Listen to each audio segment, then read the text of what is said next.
Don't be lifeless. Huwag maging walang kabuhay-buhay na kausap, sumagot o mag-react. Huwag maging mahiyain. Huwag paglaruan ng kasuotan. O di ba? May mga batang ganyan. Walang kabuhay-buhay na kausap kung ang isang tao ay oo at hindi ang isinasagot.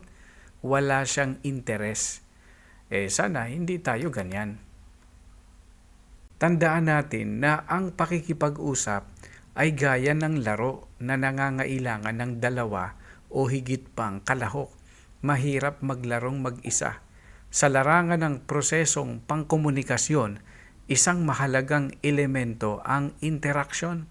Kaya kailangang nagre-react tayo pag tayo ay may kausap. Sa papaanong paraan? Pwede tayong bahagyang tumango o magpakita ng kilos na tayo ay may interes na kausap o sa kanyang sinasabi. Okay? Dito na tayo sa panlima.